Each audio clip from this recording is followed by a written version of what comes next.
আহি পাই গ'লোহি বগৈতলীয়াৰ কোণাথান গেটৰ সন্মুখত সোমাই গৈছোঁ। এতিয়া আপোনালোকক দেখাইছোঁ, বাকী পৰ্যায়বিলাক দেখাম এতিয়া। কি ধুনীয়াকৈ এইবাৰ যোৱা বছৰ আহিছিলোঁ, ইমানখিনি হোৱাই নাছিলে। এবছৰ মানে একদম গোটেই কিমান একটোৱে বাজে কৰি একদম দীঘলকৈ আপোনালোকৰ এতিয়া সোমাই যোৱা থানলৈ সোমাই গৈছোঁ ভিতৰৰ কাষৰ। আপোনালোকক দেখাম বাকী কিমান সুন্দৰকৈ বনাইছে নহয় এই কোণাথান। ইয়াত আজি হাজাৰ হাজাৰ মানুহৰ ইয়াৰ থানলৈ আহিছিলে, কিন্তু আপোনালোকৰ সেইখিনি দেখাবলৈ মই যিহেতু মোৰ অলপমান কাম আছিলে, পলম হ'ল আহোঁতে। তথাপিতো আপোনালোকৰ এতিয়া ইয়াৰ মোৰ লগৰ ল'ৰা সেইটো চাউলে কথা কৈ আছে আৰু ময়ো চাকি জ্বলাবলৈ এই আগৰ থানখন আছিলে, এতিয়া যিটো বনাই আছে এতিয়া 1,28,00,000 টকা বনালেই ন এতিয়ালৈকে। ব'ল ভিতৰৰ ফালে যাওঁ বাৰু, চাউল এয়া আমাৰ মহিলাসকলে এই নামঘৰ প্ৰতি খুব মানে লাগি থকা চাহপানীৰ ৰান্ধনি ময়ো ৰাইজৰ কাৰণে যিসকল ছাবস্ক্ৰাইবাৰ আছিলে তেখেতলোকৰ কাৰণে ময়ো প্ৰাৰ্থনা কৰিছোঁ, তেখেতলোকে মঙলে বছৰ দিন পাব। ইয়াৰ থানৰ সকলোৱে প্ৰাৰ্থনা জনাইছিলোঁ আৰু সেই প্ৰাৰ্থনাখিনি একচুৱেলি ভিডিঅ' চব দিয়া নাই আৰু এখেতৰ পৰামৰ্শৰ পৰা বাকীখিনি শুনক। অসমবাসী ৰাইজে আমাৰ থানখন ধুনীয়া কৰিছে, কমিটিখনো মানে মাৰামাতি কৰি অকণমান ভিতৰখন দেখাওঁ দেই, বলকচোন অকণমান ভিতৰখন চাওঁ। এতিয়া চাওক একদম ভিতৰত সোমাইছে মানে ইয়াৰ নামঘৰ দেখিছে এতিয়া ফিনিচিং হোৱাগৈ নাই কাম, কিন্তু ফিনিচিং হোৱা নাই, কিন্তু নামঘৰ কিন্তু বনাইছে। যিহেতু ধৰ্মৰ থান ইয়াত বেছি আগলৈকে যিহেতু নাযাওঁ, যাবলৈ মন নাই যোৱা। দুই এষাৰ থানৰ কমিটিৰ লগতে থাকোঁ, তেওঁবিলাকক মোক দুজনীয়া লৈছে তামুলী। তেওঁবিলাকক মই ৰাইজক আৰু যিমানখিনি ৰাইজ অসমবাসী ৰাইজে সকলোকে সহায় সহযোগ কৰি প্ৰসাদ গোটাই দিম, ভাত গোটাই দিম, কোমল চাউল গোটাই দিম। সকলোকে ভকতৰ লগত যোগাৰ কৰি তেওঁবিলাককো শুশ্ৰূষা কৰি ঘৰলৈ তেওঁলোকে যায়। থানৰ ভক্তসকল যিখিনি আহে ইয়াত সকলোখিনিকে সমান চকুৰে চাই মই তেওঁবিলাকক দুজনীয়া কৰি দিম। তেওঁলোকে সুখী হৈ যায়। ইয়াত যায় নে নাযায় আপোনালোকে ৰাইজক সুধিলে আপোনালোকে গম পাব। ঠিক আছে, এইবিলাকতো দেখিছে বাহিৰৰ কিন্তু গিল লগাইছে, বহুত হেভিকৈ বনাইছে। যিহেতু একদম মানে চিৰজীৱনীয়া এখন ধৰ্মকথা আমাৰ বগৈতলীয়াৰ কোণাথান, নহয় জানো?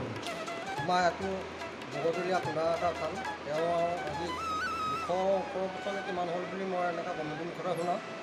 ইমান দিনৰ পৰা ৰাইজ মানে এদিন দুদিন যে প্ৰমাণ পাইছোঁ, তেওঁবিলাক সদায় দিনে দিনে লাখ লাখ মানুহ ইয়াত চাকি বন্তি জ্বলাই তেওঁলোক উপকৃত হৈছে।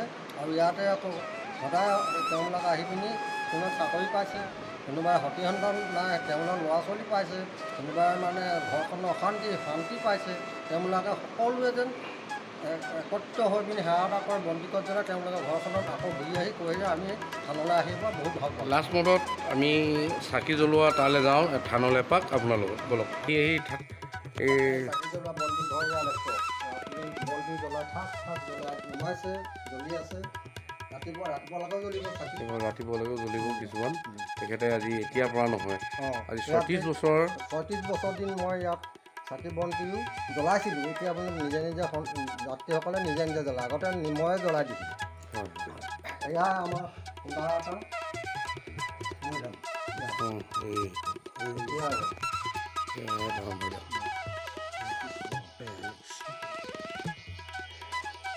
আপোনালোকক আজি সত্যতে সেই থানৰ যি গুণাগুণ আছিলে আৰু যি মৈদামৰ বিষয়ে যদিও নাজানিছিলোঁ, আজি তেখেতৰ পৰা সকলো হয় আমাৰ মৈদাম ইয়াতে আছে, তাতে চাকি বন্তি জ্বলাই তেওঁলোকে মুক্ত কৰে।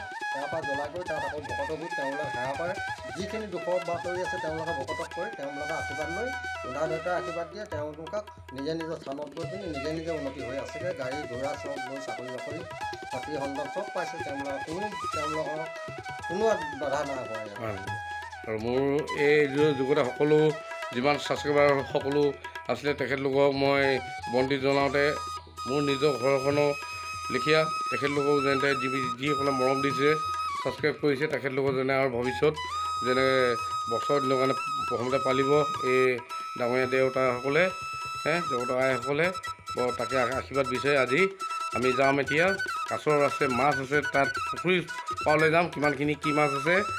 আমাৰ এতিয়া যিহেতু আমি সৰুতে ধুতি পিন্ধা মানে, সাজ পোছাক পিন্ধা মানে, তেতিয়া আমাৰ দদাইদেউজনকো দদৌ বুলি মাতোঁ, ককাইদেউজনকো দদৌ বুলি মাতোঁ। এতিয়া থানত যিহেতু আছে, সেই আগৰ সৰু কালৰ লেখীয়া দদৌ বলক পুখুৰী পাৰলৈ যাওঁ। যদিও ককাইদেউ হয়, আমি এটা কথা সেই বস্তুটো আজিও আছে। আমি পিঠা যেতিয়া নেকি প্ৰসাদ বিতৰণ কৰে, এই দদৌ এইফালে দিয়ে আমি গুণাওঁগৈ কয়, কিন্তু সময়ত পাহৰি যাওঁ সেই মুহূৰ্তত। গতিকেলৈ আমি গৈ আছোঁ মাছ কাছৰ দেখাবলৈ পুখুৰী পাৰলৈ। হে গাছ কাপ আছে, গাছ কাপ চন্দ আছে, তাৰপৰা এইটো কি বুলি কয় ৰঙালাও মাছটো কি নাম? অঁ আচ্ছা, এই কোমল কাপ নে কি? কমল কাপ আছে। তাৰপিছত কাছ আছে 14জনীমান। 14 ডাঙৰ এইখিনি কাছখিনি কিন্তু আমি পথাৰতো পালোঁ আৰু কোনোবা ঘৰত পাই দান দি সেই থানত আহি পিনি আমি জীয়াই থোৱা হৈছে। ইয়াৰ পুখুৰীত ইয়াত কাছৰ আছে। কাছৰ অলপ দেৰি পাছত আহিছোঁ, যিহেতু ওলাই আছিলে মোৰতো গৰমত। কিন্তু ইয়াত কিমান কেজি লাগে বাহু মাছ আছে এতিয়া বৰ্তমান? এতিয়া 3 কেজি 4 কেজি 3 কেজি 4 কেজি লাগে মানে ৰূপচন্দা 3 কেজি 4 কেজি বাহু মাছ। সেইবিলাক খেলিছে, সেইবিলাক খেলি আছে। কিবা এতিয়া দানা দিবলগীয়া 51 কেজি মাছ আছে মানে 51 কেজি টোটেল মাছ আছে। এতিয়াতো 51 বেছি হ'ল। 51 কেজি মাছ আছে, মানে ডাঙৰ হৈছেগৈতো। মাছখিনিতো ধুনীয়া তাত খেলিছে, দেখিছে নহয়, বহুত ডাঙৰ মাছে খেলি আছে। এতিয়া মানে ৰাইজে বিস্কুট দিওঁ চাই। এইখিনি ব্যৱহাৰ কেতিয়া কৰে এই মাছখিনি ব্যৱহাৰ নকৰোঁ আমি। যে আগৰ মাছখিনি মানে আমাৰ ফিচাৰীটো বনাবলৈ হৈছিলে যে চৰকাৰ কোনোবা দিছিলে, তেতিয়া সিঁচি সেই মাছখিনি বেছি লৈ আকৌ সেই মাছখিনিকে 51 কেজি সেই পইচাটোৱে কিনা হয়। 51 কেজি মাছ ইয়াত মানে তেনেকৈ খাবলগীয়া কোনো তেনেকুৱা সেয়া কাছ ওলাই যায়। এইটো ওলাইছে কাছ, সেইটো কাছটো এই ইয়াত জোৰ কৰি দেখা এইটো কাছ, এইটো ওলাই আছে। এইটো কাছৰ মূৰাটো এই লুকাই গ'ল, টিপকৈ ওলাই, টিপকৈ মানে হেৰাই যায়। কাছৰ সেনেকৈ ওলাই লাহে ওলাই আহে। তো যাওঁ বাকীখিনি ইফালে যাওঁ। ইফালে গৈ আৰু আগফালৰটো দেখাওঁগৈ অলপ, চব তুলি খাওঁ।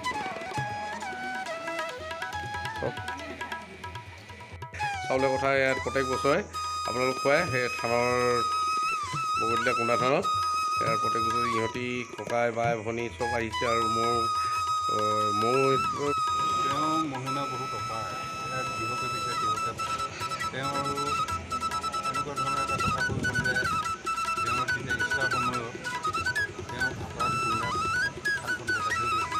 মোৰ ল'ৰা ছোৱালী যেতিয়া মোৰ হ'ব সেইখন পূৰণ হ'ব, তেতিয়া মোৰ ল'ৰাক ধৰ্মভাগ ঘূৰাই দিলে। যদিহে ধৰ্মভাগ ঘূৰাই নিদিয়ে মই হ'ম কচুৱা, তুমি হ'বা বুঢ়া।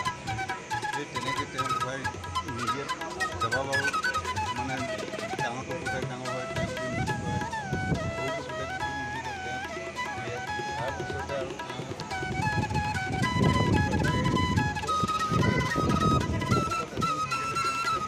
সপোনত দেখালে মোৰ বাইক উলংঘন কৰিছা যে তুমি, সেইকাৰণে সেই বাইকটো উলংঘন নকৰিবৰ কাৰণে মই কৈছোঁ মই বন্ধু হ'ম, তুমি বুঢ়া হ'বা। যদি মোৰ সেই বাইকটো ঘূৰাই দিয়া হয়, তেতিয়া তোমাৰ মেডিকা দিনে ৰাতিয়ে উজ্জ্বল প্ৰভাৱ পৰিব থাকিব।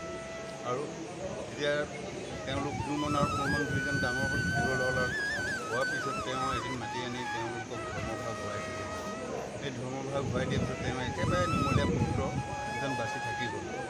এতিয়াও সেই পুত্ৰজন আছেই তেওঁ, ইমানে হ'ব। এতিয়া যি কুণ্ডা থানৰ বগতীয়াৰ যি আমাৰ কুণ্ডা থানৰ এয়া দেউতা কথা আমি ক'ব লাগিব। এয়া সকলো এতিয়া সকলো ভকতসকল দিনটো ৰাতিপুৱাৰ পৰা তেখেতলোক যিহেতু যি গৰম পৰিছে অকণমান আৰাম কৰিছে ভকতসকলে থানত। বাকী আমি এতিয়া য'ত সমূহ থানখন নতুনকৈ বনাই আছে, থান বনোৱা দেখাম। ধৰ্মকৰ্তাবিলাক আমি চব নতুন হৈছে, নতুন বহু টকা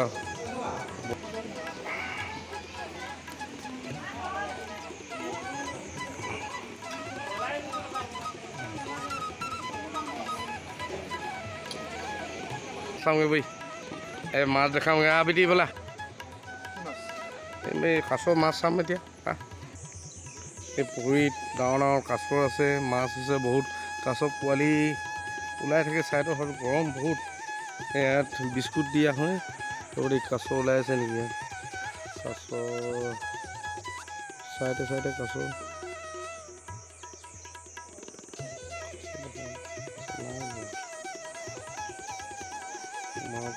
মাছ বিস্কুট দিলে মানে ওলাই আহে, অৱশ্যে দেখা নাই এতিয়া। এতিয়া কিবা এটা দিম, চাবলৈ কেনেকৈ ওলাই আহিব।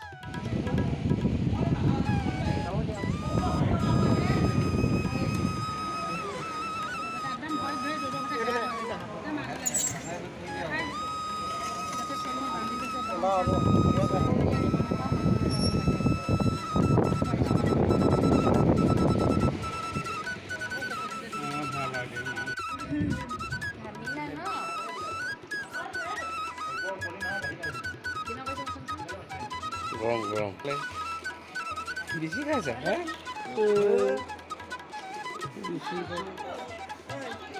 ঐ ভাত হ'ল। এতিয়া ভাত খাবলৈ আমাক মাতিছে, এই চাউল খোৱাৰ ঘৰলৈ আহিছোঁ ভাত খাবলৈ।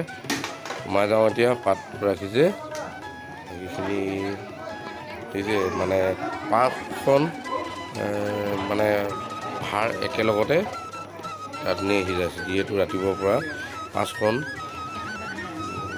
মানে 5 কঠা চাউল একেলগতে সেয়া সিজাইছে। আৰু আছে মানুহ, আমাক আগতীয়াকৈ খাই ল'ব কৈছে, দিছে ভাগত কৈছে খাই লওঁ। বাদ বাকীখিনি ভাতৰ পাতত আছোঁ আৰু নেখাওঁ। কোনোবা ধৰণৰ এই চাউল খোৱা